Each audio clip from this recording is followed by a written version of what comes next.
반갑습니다. 2월 15일 월요일 유향 새벽 묵상 기도하심으로 시작하겠습니다. 하나님은 우리를 사랑하셔서 오늘도 하나님의 말씀을 들을 수 있고 생각할 수 있게 해주심을 감사드립니다. 주님, 세상을 분주하게 사는 동안에 하나님의 말씀을 잊어버릴 때가 많습니다. 그래서 하나님이 기억나지 않을 때가 많습니다. 주님, 오늘 이 아침에 이 신명기의 말씀을 통해서 우리가 하나님을 우리의 마음에 품고 아무리 분주하고 바쁘다 할지라도 그 하나님을 잊어먹지 않고 하나님에게 멀어지지 않는 말씀과 함께하는 삶이 새롭게 시작되도록 은혜 베풀어 주시옵소서. 예수님의 이름으로 기도합니다. 아멘.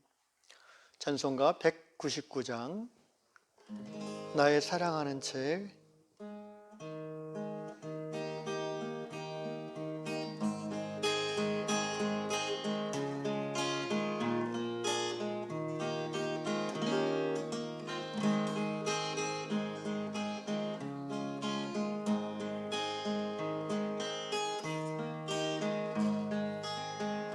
나의 사랑하는 책 비록 헤어졌으나 어머님의 무릎 위에 앉아서 재미있게 듣던 말 그때 일을 지금도 내가 잊지 않고 기억합니다.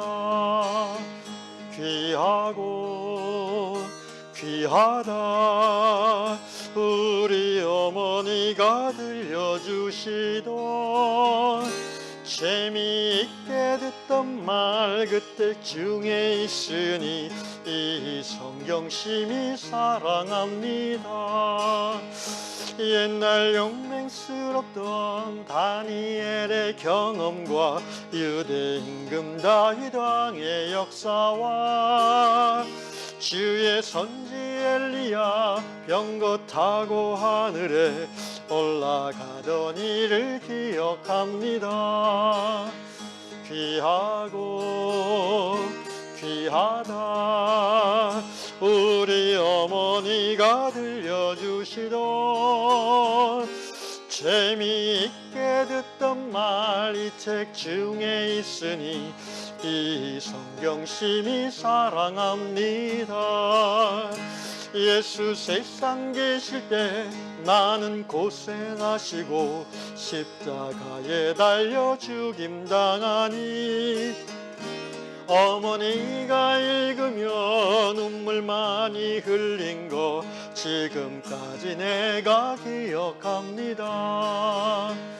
귀하고 귀하다 우리 어머니가 들려주시던 재미있게 듣던 말 이 책 중에 있으니 이 성경심이 사랑합니다.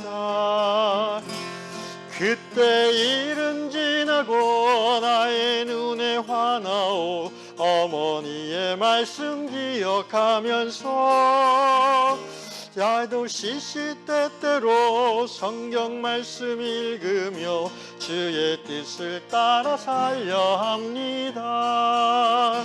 귀하고 귀하다 우리 어머니가 들려주시던 재미있게 듣던 말 이 책 중에 있으니 이 성경심이 사랑합니다.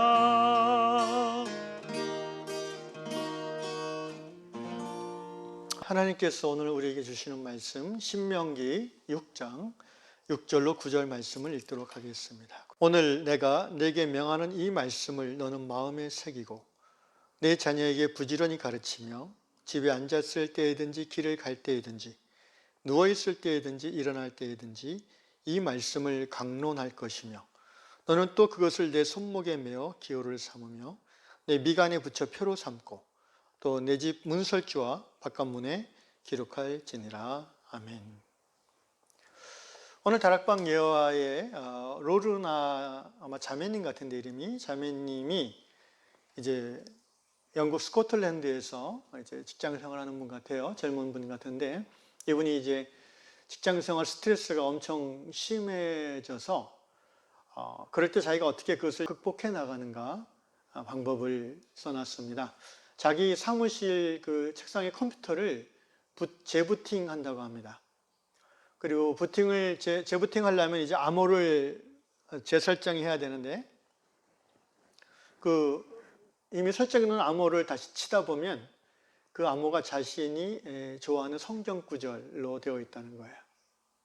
그러니까 보통 8자리 암호잖아요, 우리도. 그러면 이제 거기 알파벳, 숫자, 부호 여러 가지가 이제 같이 들어가게 돼 있는데, 그래서 이 친구는 자기가 좋아하는 암송하는 성경 말씀으로 암호를 삼는 그런 좋은 습관이 있었습니다. 그래서 스트레스 받을 때마다 암호를 치면은, 또는 아침에 출근해서 그 하루에 어떻게 일할지에 대해서 부담스러워서 힘들어할 때 이 컴퓨터를 열기 위해서 암호를 딱 치면은 그 암호가 예를 들면 이제 John 3:16 이렇게 되어 있으면 요한복음 3장 16절 암호라는 거죠. 하나님이 세상을 이처럼 사랑하사 독생자를 주셨으니 이는 저를 믿는 자마다 멸망치 않고 영생을 얻게 하심이라. 자기가 좋아하는 말씀으로 암호를 삼는 거예요. 저는 이 예화를 읽으면서 이거 정말 지혜다라는 생각이 들었어요. 이 다락방 예화의 제목이 Simple Reminder더라고요. Simple Reminder. 무슨 말입니까? 단순하게 이렇게 기억나게 하는 거예요. 뭘 기억나게 해요? 하나님을 기억나게 하는 거예요. 그러면서 이제 신명기 말씀이 떠올랐습니다. 고대 유대인들은 여러분이 아시다시피 말씀을 이마에 이렇게 말씀을 적은 종이를 통을 만들어서 여기다 넣고 이 통을 이마에다 붙이고 다니고 또 양쪽 옷에다 이렇게 붙이고 다니고 그러지 않았어요? 여기 신명기 6장 8절 말씀대로 너는 또 그것을 여호와의 말씀을 내 손목에 메어 기호로 삼고 내 미간에 붙여 표로 삼고. 그래서 지금도 이렇게 하고 있는 유대인들을 가끔 우리가 영화 같은 데서 보지 않습니까? 전통적인 복장할 때 그렇게 하잖아요. 그런데 오늘 21세기 현대 사회에서 그렇게 하고 다닐 수는 없잖아요. 그죠? 그러면은 바로 이상한 사람 취급을 받을 거예요. 근데 그럴 필요가 굳이 없죠. 왜냐하면 이제는 성경이 여기 있잖아요. 그것도 수십 가지 종류의 성경이 여기 다 들어가 있어요. 사무실에 앉아서 책상 앞에 컴퓨터에 앉으면 바로 성경을 볼 수가 있어요. 전철 타고 다니면서 성경을 볼 수가 있고요. 근데 거기서 더 나아가서 자기가 요새 이제 디지털 시대니까요. 디지털 암호를 많이 쓰잖아요. 그래서 그 암호를 이 친구처럼 성경 말씀으로 이렇게 만들어 놓으면 굉장히 보안성도 높아질 거예요. 왜냐하면 자기가 좋아하는 성경 말씀인데 누가 알겠어요. 보통 나이 드신 분들 이제 은행 비밀번호 하면은 주로 생일이나 손자 생일 또는 전화번호 이런 거 하시다가 많이 해킹도 당하고 그러시는데 성경 말씀 암호로 하면은 얼마나 해킹도 안 당하면 좋겠습니까? 그리고 아침에 노트북 열고 그거 칠 때마다 이제 그 말씀이 떠오르는 거죠. 그러기 위해서는 전제 조건이 있어야 되겠죠. 뭐죠? 말씀을 암송해야 되겠죠. 아니 오히려 거꾸로 성경 말씀을 암호로 쓰기 위해서 디지털 암호로 쓰기 위해서 말씀을 암송하실 필요가 있어요. 이거야말로 일거양득이요. 대단히 영적인 습관이고 또 하나님을 우리의 일상 속에서 리마인드 할 수 있는 지혜라고 저는 생각합니다. 그래서 생각해 보니까 저도 작년부터 저희 집 현관문 그 암호를 바꿨더라고요. 6자리 숫자인데 그 전까지는 별 생각 없이 옛날에부터 쓰는 걸 쓰다가 작년에 이제 제 아내가 제안을 해서 바꾸게 됐는데 제가 가르쳐 드리면 안 되죠. 생각 보니까 어쨌든 그 신구약 성경 관련 숫자로 바꿨습니다. 평소에 제가 외우고 있는 숫자이기 때문에 저도 좋았고 제 아내의 아이디어인데요. 제 아내가 지금 지혜로운 것 같아요. 그래서 그걸로 딱 바꾸고 나니까 아이들도 적어도 성경 관련 숫자를 외우게 되고요. 굉장히 편합니다. 그래서 저도 이 말씀을 묵상하면서 제 이걸로 은행 거래를 하잖아요. 제가 다 바꿨어요. 암호를 성경 제가 좋아하는 암송 구절로. 예를 들면 이제 제가 좋아하는 암송 구절 중에 마태복음 11장 28절이 있습니다. 수고하고 무거운 짐진 자들아 다 내게로 오라 내가 너를 쉬게 하리라. 그러면은 디지털 암호가 그건 거예요. MATT 3 콜론 11 콜론 28 이렇게 되는 거예요. 그러면은 MATT 네 글자고 11 5개 일일이죠. 6개, 그 다음에 콜론 7개, 8개, 9개가 되잖아요, 숫자가. 이거를 누가 해킹하고 복사를 할 수 있겠어요? 이건 굉장히 보안성이 높은 암호입니다. 오늘 어제 했던 스바냐 3장 17절도 제가 좋아하는 말씀, 감성하는 말씀인데, 스바냐 영어로 하고 3.17 이런 암호는 정말 독창적인 암호일 거예요. 그리고 그런 거 이렇게 사기치는 사기꾼들은 성경을 절대 잘 모를 테니까 굉장히 안전합니다. 어쨌든 저는 오늘 아침 다락방 말씀을 묵상하면서 굉장히 기뻤습니다. 뭔가 삶에 꼭 필요한 그 지혜를 획득한 보물을 얻은 느낌이에요. 여러분, 성경 말씀을 암송한다는 것은 대단한 축복입니다. 유익이에요. 특히 어린 자녀가 있으신 분들, 손자, 손녀가 있으신 분들은 이 성경을 어린 시절부터 암송하게 하는 것이 굉장히 그들의 전체 삶에 유익합니다. 옛날에 왜 그 중고등부나 청년부 사역할 때 수련회 갈 때마다 제가 했던 게 청년들이 늘 가혹하다고 징징대고 그랬는데 밥 한 끼 먹을 때마다 암송하게 했어요. 밥을 정말 제가 직접 그건 심사항상했어요. 몇 끼니 때마다. 그래서 쭉 한 30명 수련회 가면은요, 한 사람씩 제 앞에서 외워야 돼요. 그래서 저 시원찮으면 이제 퇴짜하고, 그래서 아이들이 3일 내내 수련회 동안에 적어도 한 8구절을 암송을 했어요. 달달 암송을 했어요.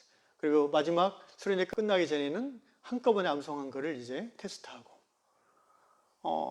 밥을 먹겠다는 그 욕망은요, 말씀도 먹을 만큼 힘이 있어요. 원래 거꾸로 돼야 되는데 인간이 연약한지라 밥을 먹고자 하는 욕심으로 말씀을 먹게 하는 거죠. 그런데 그렇게 암송해 놓으면요, 10대, 20대 때는 그게 오래 갑니다. 그래서 암송하는 것의 가장 큰 유익은 뭔지 아십니까? 기도가 풍성해질 수 있어요. 암송한 말씀이 기도로 나오기까지는 상당 시간 자기 안에 그것이 소화가 돼야 됩니다.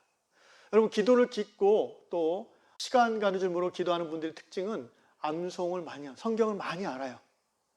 그래서 하나님 앞에 나아갈 때마다 저절로 그 자기 상황에 합당한 말씀이 떠올라져요. 이 말씀 중에서.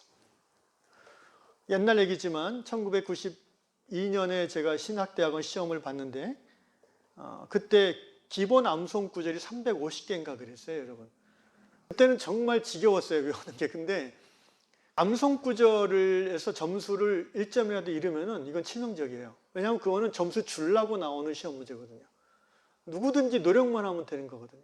주로 점수 차가 나는 게 이제 영어나 뭐 이런 데서 차이가 나지, 성경에서는 차이가 많이 나지는 않아요. 다들 열심히 하니까. 그래갖고 하여튼 저도 열심히 외웠어요. 근데 그게 얼마나 나중에 제 삶에 유익한지 몰라요. 힘들고 어려울 때 말씀이 떠올라요. 기도하느라 무릎 꿇으면 성경 말씀이 제 기도를 이끌어가는 것을 느낄 때가 있어요. 사랑하는 성도 여러분, 신명기에서 모세는 하나님의 말씀을 이마에 양 손목에 차고 다니라. 내 자녀들에게 어린 시절부터 암송하게 하라. 가르치라. 말씀이 내 주위에서 떠나지 않게 하라는 거예요. 그 말은 하나님의 임재가 내 주위에서 떠나지 않게 한다는 거예요. 왜? 하나님은 말씀이시기 때문에 그렇습니다. 오늘부터 당장 여러분의 현관 디지털 도어록 암호를 좋아하는 암송 구절로 바꾸시고, 또 할 수 있으면 은행이나 컴퓨터 모든 암호를 이렇게 좋아하는 말씀으로 바꾸시고, 또는 바꾸기 위해서 말씀을 외우시는 그러한 여러분들 될 수 있기를 주의 이름으로 축원합니다. 기도하겠습니다. 사랑의 주님, 우리가 하나님의 말씀을 읽고 듣고 깨닫고 암송하며 묵상할 수 있으면 얼마나 놀라운 은혜와 특권인지 모릅니다. 주님, 인생이 가장 힘들고 어려울 때에 돌아보면 하나님의 말씀이 우리를 이끌어 주셔서 살아날 수 있었습니다. 인생이 가장 외롭고 고독한 때에 돌아보면 하나님의 말씀이 우리와 함께 하시고 우리를 하나님의 임재 안으로 이끌어 주셔서 우리가 그 외롭고 어려운 시기를 방황하지 않고 빨리 마칠 수 있었던 것을 고백합니다. 주님, 하나님의 말씀은 우리에게 하나님에게 가까이 갈 수 있는 통로가 됩니다. 하나님의 말씀은 우리로 하여금 하나님의 뜻을 깨닫게 해줍니다. 하나님의 말씀은 하나님이 어떤 분인가를 우리가 더 깊이 깨닫고 누리게 해줍니다. 주님, 하나님의 말씀은 우리의 삶을 변화시킬 수 있습니다. 하나님의 말씀은 우리의 악한 습관을 끊어버릴 수 있습니다. 하나님의 말씀은 우리를 모든 삶의 중독으로부터 자유롭게 해줄 수 있는 능력의 말씀인 것을 고백합니다. 그래서 주께서 말씀하셨습니다. 너희가 내 말에 거하면 참 내 제자가 되고 진리를 알지니 진리가 너희를 자유케 하리라. 주여, 오늘도 주의 말씀 안에서 참 자유함을 누리는 하나님 나라 백성 삼아 주옵소서. 예수님의 이름으로 기도합니다. 아멘. 하늘에 계신 우리 아버지, 아버지의 이름을 거룩하게 하시며 아버지의 나라가 오게 하시며 아버지의 뜻이 하늘에서 같이 땅에서도 이루어지게 하소서. 오늘 우리에게 일용할 양식을 주시고 우리가 우리에게 잘못한 사람을 용서해 준 것 같이 우리 죄를 용서해 주시고 우리를 시험에 빠지지 않게 하시고 악에서 구하소서. 나라와 권능과 영광이 영원히 아버지의 것입니다. 아멘.